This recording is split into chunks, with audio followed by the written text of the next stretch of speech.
Bonjour tout le monde. Aujourd'hui, nous allons aborder le sujet du cyberespionnage industriel. Nous allons d'abord définir ce phénomène, ensuite le Parlement des lois qui lutte contre ce phénomène et nous exposons un cas du cyberespionnage industriel et nous finissons par décrire quelques technologies pour lutter contre ce phénomène. Le cyberespionnage, c'est des attaques ciblées contre des entreprises ou des organisations gouvernementales qui s'effectuent sur la durée. Il s'agit d'injecter des virus dormants dans l'objectif de récolter des données sans être détectés par les outils de sécurité utilisés par les organisations ciblées.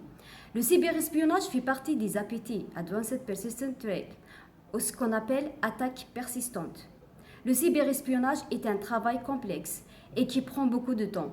Elle n'est donc pas à la portée de tout le monde. Ce genre de pratique est généralement commandité par des organisations de l'État, des groupes industriels ou des groupes de hackers. Les cybercriminels peuvent procéder de plusieurs manières pour le cyberespionnage, comme utiliser des talkies pour exploiter des failles de sécurité des logiciels ou laisser une clé USB à proximité d'un employé pour qu'il la branche sur son ordinateur et fait propager le virus, encore envoyer un email de phishing. Le mode opératoire reste toujours le même. Une fois le premier malware installé sur un poste de travail, celui-ci se propage sur le réseau. Afin de combattre l'espionnage économique en France, le député Tarn Bernard Carayo propose en 2009 un premier projet de loi sur le secret des affaires, la loi LOPSI.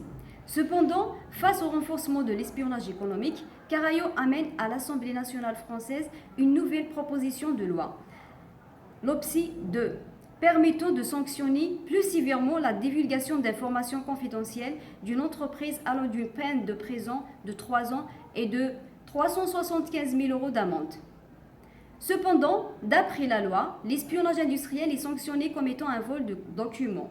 Mais depuis l'utilisation massive des nouvelles technologies, l'espionnage industriel prend un autre tournant.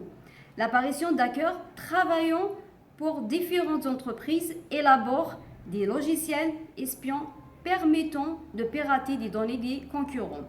Que cela soit dans un but de concurrencer un marché ou de racheter une société, le cyberespionnage industriel est pratiquement indétectable car le temps d'une entreprise à détecter le virus peut varier de 200 jours à 1 an. Il est donc difficile pour les sociétés de savoir quelles sont les données qui lui ont été dérobées, étant donné que dans l'univers du numérique, un fichier effacé ne disparaît jamais vraiment. Face aux nouveaux réseaux, la loi reste donc encore inefficace devant le cyberespionnage industriel. Les clés juridiques mises en place afin de lutter contre ces procédés ne s'adaptent pas assez au nouveau code du cyberespionnage industriel. Dès demain, une société peut se faire dérober des données sans que l'État puisse réagir. Les attaques du cyberespionnage sont souvent menées par des individus intelligents et très brillants dans l'ingénierie informatique, ce qui rend la lutte contre le cyberespionnage complexe.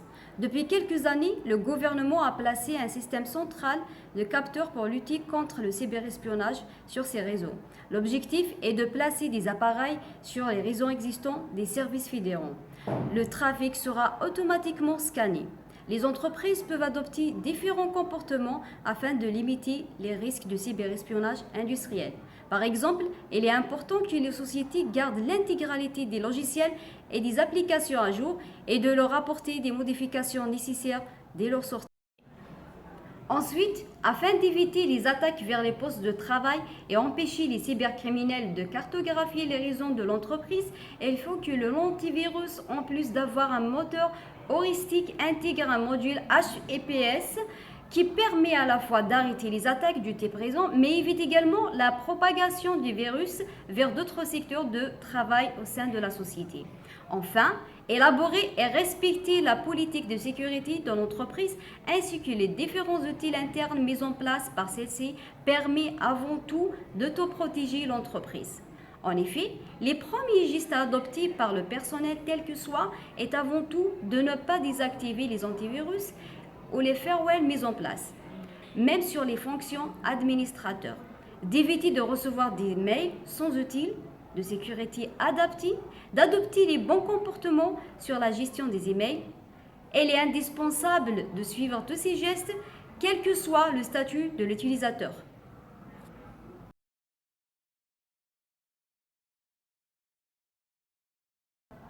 L'un des principaux cas de cyberespionnage industriel était entre la Chine et les États-Unis. En 2014, 5 militaires chinois ont été accusés par la justice américaine du cyberespionnage industriel et de vol de secrets économiques par des moyens informatiques. Les attaques concernent des grandes entreprises, notamment dans le secteur du nucléaire et de la métallurgie et de photovoltaïque.